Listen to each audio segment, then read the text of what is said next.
दोस्रो भेट हो भित्र के भयो हामीले त देख्नै पाएनौँ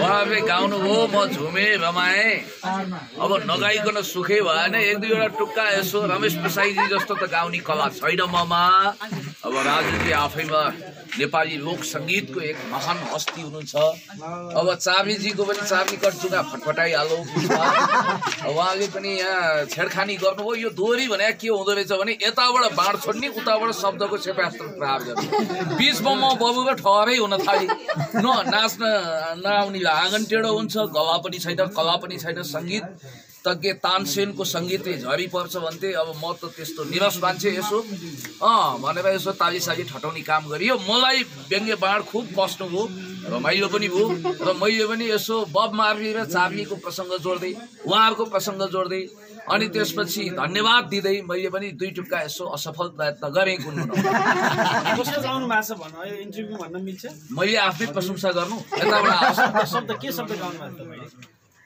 मैले गाएँ अब जस्तो यो झिमझिम परेलीवाला होइन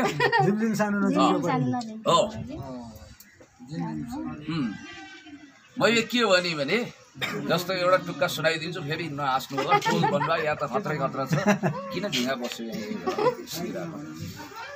मैले के भने गीत गाएर चर्चित बनेछन् बब मार्ली पुतली कटजुगानी हलिएछ चाबी केही नमिलेको हुनाले त अब बाथरुम सिङ्गर हुन पनि असफल भएँ भनेर ढ्वाङ फुकेको नि मैले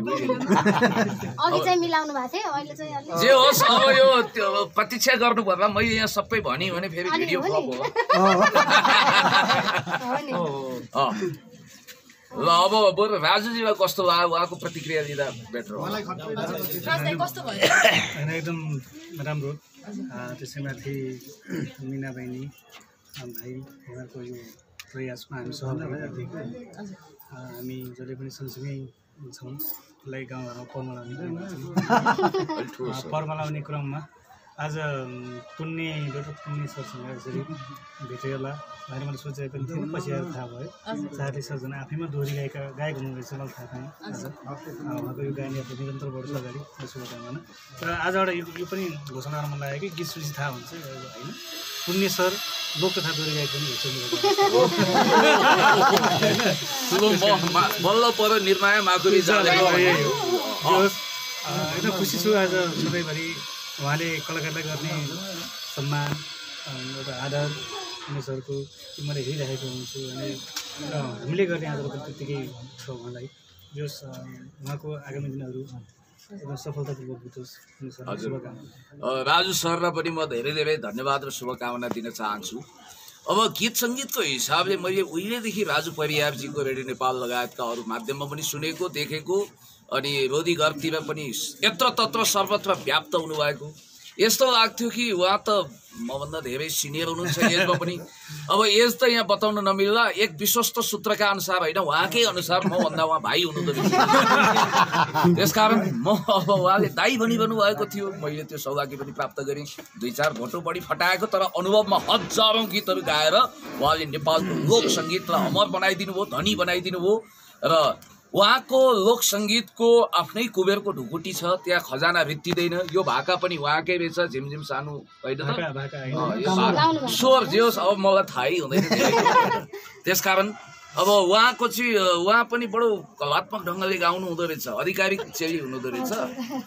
मेरो पनि ससुराली पनि अधिकारी पर्यो। अब भान्जी भन्नु भएन, साली। ल तपाईँले आफ्नो परिचय दिँदै केही भाका पनि गुनगुनाएर सबैलाई धन्य बनाइदिनुहोस्। मेरो काम पनि उहाँले नै गरिदिनु भयो। तपाईँलाई बेला बेलामा म मौका दिन्छु, चुइगम छ। सम्पूर्णलाई धेरै धेरै धन्यवाद दिन चाहन्छु। आज हाम्रो यो भेटघाटको निम्ति सम्पूर्ण यसरी आइदिनु भएको छ होइन, यसरी हाम्रो रोडीघरको आगमनसम्म आइदिनु भएको छ। सबैलाई विशेष धन्यवाद। आफ्नो नाम पनि बताउनु। म मिना अधिकारी है, हजुरले भनिसक्नु भएको छ अघि नै अधिकारी साली भनेर है। अनि त्यस्तै गरेर मलाई अत्यन्तै मेरो यो दोहोरी लाइभ दोहोरी सुरु गरेदेखिबाट मलाई अत्यन्तै साथ दिने मेरो आदरणीय भेना भन्ने रुचाउँछु म, मेरो भेना हुनुहुन्छ। अत्यन्तै मैले बयान गरेर सक्दिनँ। मैले अथवा हजुरहरूले पनि धेरै बयान गरेरै नथाक्ने अहिले त तानेरै जान्छु जस्तो गर्नुहुन्थ्यो।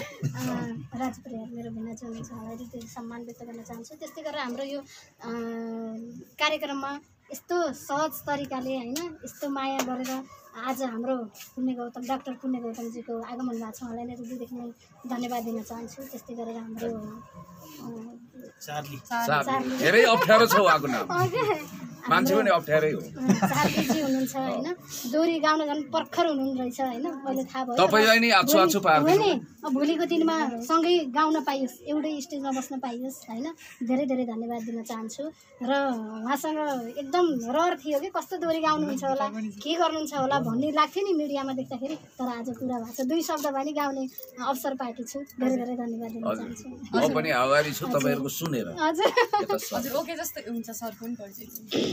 सबैभन्दा पहिला त यहाँहरू सबैलाई नमस्कार। आज हाम्रो एमआर मिडियाको प्रस्तुति कार्यक्रम रोधी घरको आँगनको निमन्त्रणालाई अत्यन्तै सहज तरिकाले स्वीकार गरेर विशेष गरेर यसको श्रेय चाहिँ हाम्रो कमलजी अनि त्यसै गरेर प्रेम सागरजी उहाँहरूलाई जान्छ। लगायत तपाईँहरू सबैजना पनि उहाँहरूले सहकार्य गरेर सायद यहाँसम्म दुःख पाइदिनु भयो। यहाँहरू सबैलाई धन्यवाद। प्रेमजी, कमलजी लगायतको टिमले पुण्यजीलाई पनि मेरो चाहना थियो पुण्यजीलाई एकचोटि